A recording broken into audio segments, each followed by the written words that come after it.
শীতকালে আল্লাহর কাছে সবথেকে পছন্দনীয় তিনটি আমল রয়েছে। প্রিয় ভাই বোনেরা, এই তিনটি আমল যদি শীতকালে কেউ করতে পারে, এই অবস্থায় যদি মৃত্যুবরণ করে, নিঃসন্দেহে ইনশাআল্লাহ সে আল্লাহ তাআলা বানানো জান্নাতে প্রবেশ করবে। সুবহানাল্লাহ।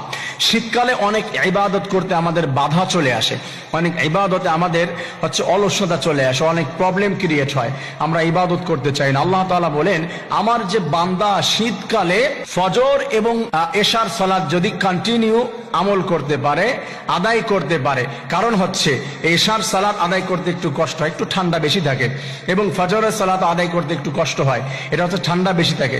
রাসূল কারীম সাল্লাল্লাহু আলাইহি ওয়াসাল্লাম বলে দিয়েছেন, আল্লাহ রাব্বুল আলামিন জানিয়ে দিয়েছেন, মান সাল্লাল বাররাইন দাখালাল জান্নাহ, যে ব্যক্তি দুইটা শীতের নামাজ আদায় করলো, তার মানে এশা এবং ফজরের সালাত আদায় করলো, ওই বান্দা আল্লাহ তাআলার বানানো ডাইরেক্ট জান্নাতে প্রবেশ করলো। সুবহানাল্লাহ। সেকেন্ড যে আমল রয়েছে 2 নাম্বার, সেটি যদি অজু করতে কেউ অলসতা না করে, মানে সব অবস্থায় অজু করা আল্লাহ পছন্দ করে।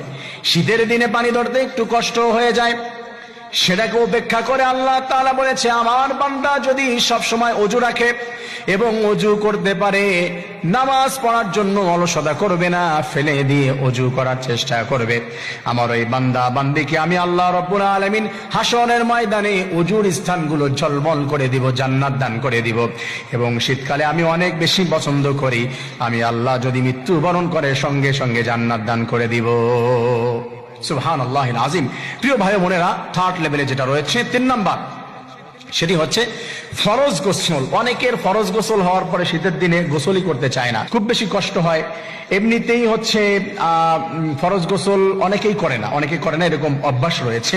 কিছু নাফরমান বান্দা রয়েছে যারা ফরজ গোসল করতে চায় না। মনে রাখবেন, ফরজ গোসল যদি না করেন, মাটি পর্যন্ত তার জন্য বরদোয়া করতে থাকে, ফেরেশতারা তার জন্য বরদোয়া করতে থাকে। আর এই শীতকে উপেক্ষা করে কোনো বান্দা বান্দি যদি ফরজ গোসল করতে পারে, আল্লাহ তাআলা বলে, আমার বান্দা ফরজ গোসল করার জন্য শীতের ভিতরে পানি ব্যবহার করে, কষ্টকে উপেক্ষা করে আমল করেছে, এবং ওই বান্দা ফরজ গোসল করেছে, আমি আল্লাহ তার প্রত্যেকটি পানির ফোঁটায় ফোঁটায় আমি তাকে সওয়াব দান করে দেই। এবং এই অবস্থায় আমার বান্দা যদি আমলটি করে মৃত্যুবরণ করে, আমি রব্বুল আলামিন আমার বান্দার জন্য জান্নাতের দরজাগুলি ওপেন করে দিব, এবং আমি তাকে জান্নাতুল ফিরদাউস দান করে দিব। সুবহানাল্লাহ। আমার প্রিয় ভাই বোনেরা, আবার বলছি, শীতের দিনে আল্লাহ তাআলার কাছে পছন্দনীয় 3টি আমল রয়েছে। 1 নাম্বার এই শীতের দিনের 2 ওয়াক্তের নামাজ, এশা এবং ফজর। 2 নাম্বার অজু, শীতের দিনের ফরজ গোসল। এইগুলা যদি করতে পারি, ইনশাআল্লাহ আল্লাহ রাব্বুল আলামিন তাকে